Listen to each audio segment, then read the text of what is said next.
নমস্কার বন্ধুরা, আপনারা এখন দেখবেন যে আমি চিকেন রান্না করছি। তো এই হচ্ছে চিকেনের জন্য প্যানটা বসালাম, আর এখানে হচ্ছে চিকেনটা দেওয়া আছে, ঠিক আছে। তো এখন আমি চিকেনটা সেই জলটার মধ্যে দিয়ে দিচ্ছি, এখন ফুটিয়ে নেব। বাকিরা আপনারা দেখতে থাকুন।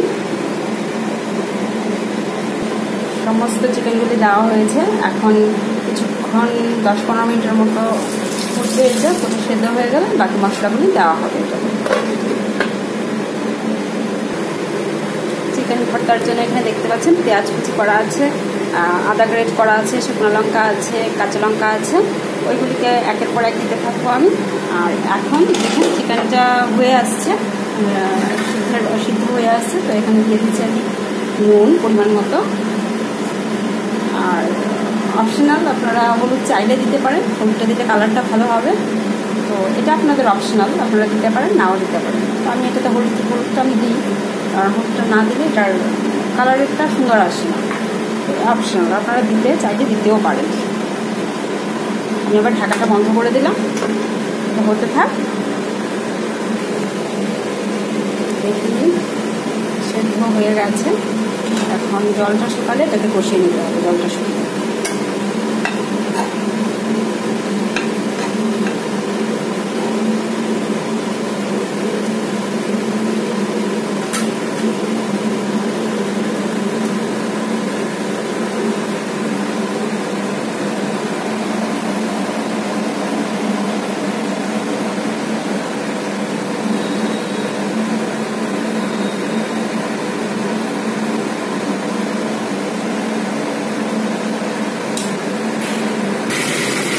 তেলটা বের হলো, চিকেনের তেলটা বেরোচ্ছে। চিকেনের তেলটা দিয়ে আমি কষিয়ে নিলাম এটাকে।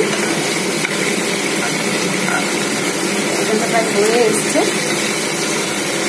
এবং একে একে গ্রেট করা আদা, পেঁয়াজ এগুলো দিতে শুরু করলাম।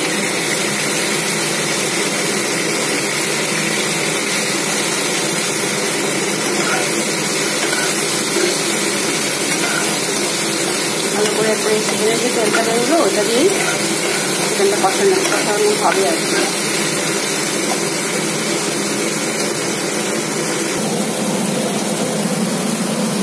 কাঁচা লঙ্কা পরিয়ে রেখেছি, আপনারা চাইলে কাঁচা লঙ্কাও দিতে পারেন। শুকনো লঙ্কা আর কিছু কাঁচা লঙ্কা আমি পরিয়ে রেখেছি, ওটা আমি স্যান্ডের জন্য দিচ্ছি। শুকনো লঙ্কা কাঁচা লঙ্কা পুড়িয়ে একসঙ্গে দিচ্ছি। তারপর নেড়ে চেড়ে ভালোভাবে ওটাকে আমরা চিকেন থেকে যে তেলটা বেরোচ্ছে ওটা দিয়ে আমরা কষিয়ে নিচ্ছি।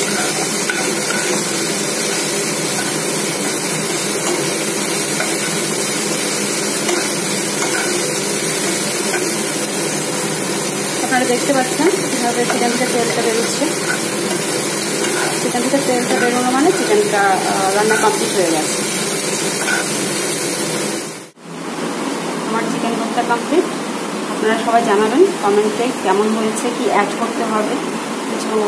যদি আমার ভুল হয়ে থাকে আপনারা কমেন্টে জানিয়ে দেবেন।